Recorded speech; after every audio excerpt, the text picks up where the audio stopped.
patch 9.7 has just dropped, and it'll come with a bunch of new glyphs, new items, entirely reworked items, a bunch of different balance changes. It is by far the most disruptive patch of the entire season. With build in practically every position seemingly shaken up, I have dedicated a huge number of hours to gathering information, researching what the pros are building, looking at all of our options out there so you don't have to.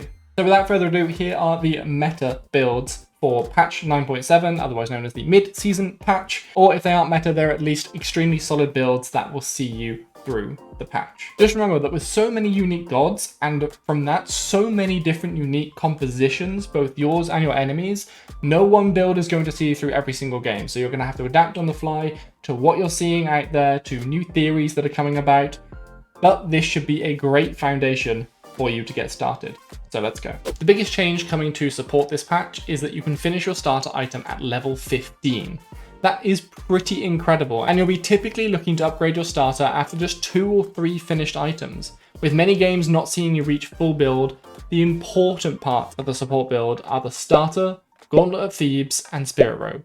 That being said, let's go through some example builds. For your support guardians, you're going to want to pick up Sentinel's Gift, going into Gauntlet of Thebes, Spirit Robe, a Pridwin, and then pick up some items that your team needs. Support, these last few items are very much a luxury, and they're going to have to fill in the little gaps. So this could be attack speed from Shogun's Kazari, it could be going anti-crit with Spectral Armor, finishing off your CDR with a Mantle of Discord, or tanking up with any good protection and health item.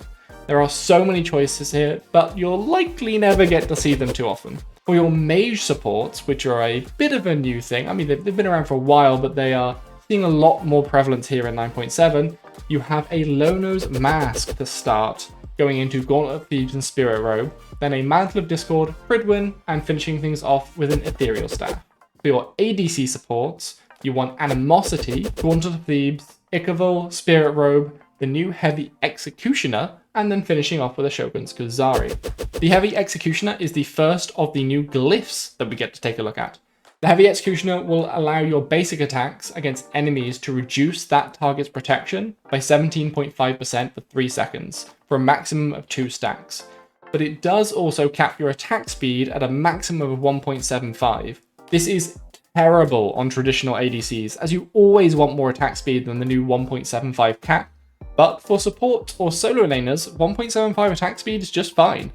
Genetics has been absolutely abusing this on her, especially with his extra built-in penetration on auto attacks. So go nuts with this. Mages are the first to be plagued by the jeweled stud start. Despite what they may be called, starter items for mid-mages are now ignored until you are level 20 and can buy the finished one. To start with, we pick up one of the new items, but only at tier 2, Jeweled Studs. They give us 10% CDR, a bunch of power, and some mana regen, which is ideal for mages in the early levels.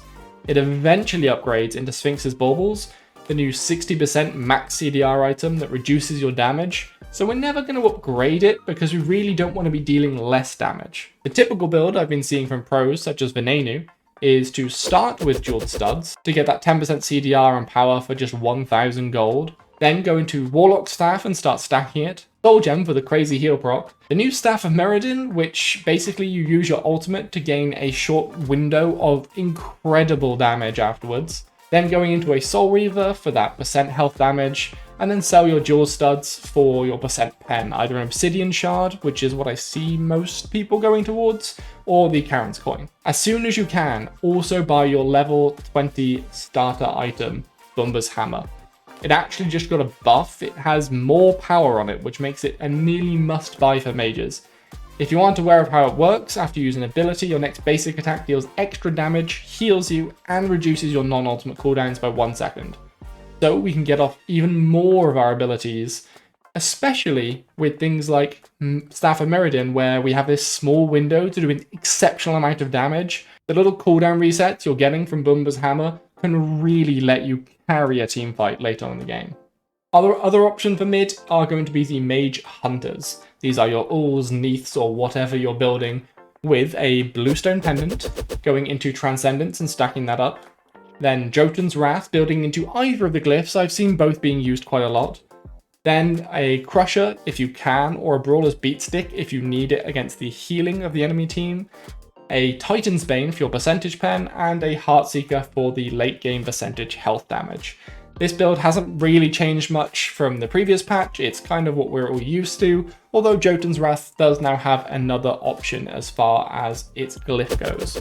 Solo lane is my primary role, and often the hardest one to suggest a build for. You can play just so many things in this role that we not only need a bunch of different builds for what you want to play as, but also to be super flexible for who you're facing against.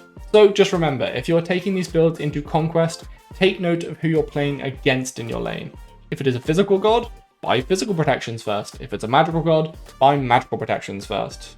Okay, PSA out of the way, let's get into the bog standard warrior build for this patch. For your ability-based solo warriors, so your Sun Wukongs, your King Arthurs, etc., try Jeweled Stud, the 1000 gold power CDR mana regen starting item, the tier 2. Then go into Sovereignty or Breastplate of Valor, depending on which you feel like you need. Sovereignty has much more sustain in it, but Breastplate of Valor gives you that higher cooldown reduction, which you might use later on, we'll get into that. Then going into Gladiator's Shield, Genji's Guard for your magical protections and more CDR. Again, swap this with the first item you bought if you're against a magical laner. Spirit Robe, because it's insane, and then make sure you're buying Bumba's Hammer as soon as you hit level 20. Just like with the Mages prior, Bumba's Hammer got buffed and is now even better than it was, and hitting these cooldown reductions on warriors who typically want to be stuck to the enemy backline really helps you do exactly what you need to. Later on in the game, you will sell Jeweled Stud for Mantle of Discord or Pridwen. However, you can actually upgrade this Jeweled Stud into Sphinx's Bauble if you went for that Breastplate of Valor early, as with your blue buff, you will hit 60% CDR. Just be aware that you will be losing damage, so you've got to have some CC or other useful utility options to pick this up. For your auto attack warriors or your basic attack warriors, you want to start with the tier 2 of Golden Blade and make sure you're backing for Golden Blade, the full version, as soon as you can. That will help you farm in lane and help you just out pressure and out push and out farm your opponent. Then go into Sovereignty, Frostbound Hammer, and then at level 15, instantly buy Animosity. Then go back for Heavy Executioner and Kin's Eyes to finish, selling your Golden Blade for a Mantle of Discord or whatever tanky item you need at the end. The little buff that support's got to allow them to buy their starter item at level 15 was all well and good for them, but for your auto attack warriors, it is an insane buff. We hit level 15 real quick across the map. We can buy Animosity and hit a major power spike and start dominating the map. For your Guardians in solo lane, they're going to look a lot like the ability warriors with Jeweled Stud starts, typically a Breastplate of Valor, then Genji's Guard, Sovereignty, Spirit Robe, Bumba's Hammer again at level 20, and then selling your Jeweled Stud for an Ethereal Staff or something like that. Although, just like with the ability warrior build, if you are at 40% or 50% CDR, you can take the Jeweled Stud upgrade into Sphinx's Bauble, again losing power but gaining more cooldown. That's entirely your choice. You can of course play Assassins, Hunters and Mages in the solo lane. Your best bet for those, however, would be to subscribe to the channel. Most of our content is either solo lane gameplay with a focus on builds and weird gods, or the same but in arena with friends, where I tend to just hold the WP anyway, much the same as I have done in my solo gameplay. Junglers and Assassins rejoice, because instead of nerfing Bumba's Hammer, they actually buffed it, so we're going to be seeing a lot more Bumba's Hammer now. We're also seeing some of the new glyphs, but we'll see how long that lasts, as there's almost no wrong way to build a jungler, so as long as you have a consistent goal for your build, there are just so many good items to choose from. For your auto-attack junglers, pick up Bumba's Hammer or Protector of the Jungle, it depends on your reliance on abilities. Certain gods like Arachne, who doesn't use her abilities too often, just to sort of help her get on top of someone, she can definitely go for Protector of the Jungle, but other gods may still prefer Bumba's Hammer. After that, you want to pick up your Golden Blade for clearing, your Ferocious Executioner, Kin's Eyes, Silver Branch Bow, and Odysseus' Bow. Ferocious Executioner is one of the new glyphs. Your next basic attack marks an enemy god. If you hit that marked enemy, or that marked enemy hits you with a basic attack or ability, gain 1 stack. Each stack provides you with 2% increased damage towards the marked enemy, stacking up to 10 times. but this whole effect can only occur once every 30 seconds. So basically you want to be able to consistently get off a few basic attacks on the same enemy, and if they hit you with anything, you actually just get stronger. But just be aware, it will only trigger once every 30 seconds. For your ability-based junglers, you want to definitely be going with Bumba's Hammer. Get into a Transcendence and stack that up as you have a slightly odd early game. You're going to be strong, typically due to your ability-based jungle presence, but you're going to have a little of a slower start with Transcendence, so just make sure your team know that you're going to be farming that up. Then go into a Jotun's Cunning, one of the new glyphs, Hydra's Lament, Heartseeker, and then finish things off with a Titan's Bane. Jotun's Cunning is a new glyph that is the physical version of, I guess, Chrono's Pendant. It is meant to break the CDR cap without going above 40%. Along with Bumba's Hammer, you can get some insanely quick cooldowns back, and it is absolutely insane on certain ability-based assassins, warriors, and hunters in the jungle. Every time you damage an enemy god with an ability, you gain a stack of wit. At 2 stacks, your next non-ultimate ability that damages an enemy god gets 25% of its cooldown instantly refunded. As a quick note, Ares, the Morrigan, and Danzaburo do also now do extra damage to jungle camps with one of their abilities. So there have been a bunch of people experimenting with these 3 in the jungle, but for any other position, you're going to have to go ahead and search for those specific builds, and if you're playing them in any other position, please do just continue to build them as they usually would be built. Last but not least, the Hunters have seen slight changes, but are probably the least affected, with only the small changes to other positions seeing them go for a more late game centric build. Mage ADCs, however, have an entirely new glyph to play with. So for your physical ADCs, your regular Hunters, we're starting now with Leather Cowl, although I have seen some Death's Toll still. Moving into Transcendence, and this is instead of Ichaival from the previous patch.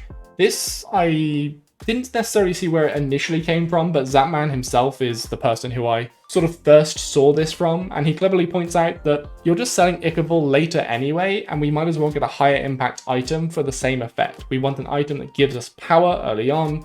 That's going to be Transcendence in this build. We then go into Azzy because that gives us pen, attack speed, and sustain. It does it all for a relatively decent price. Then Wind Demon to start our crit going, Ferocious Executioner, the new glyph, and Deathbringer.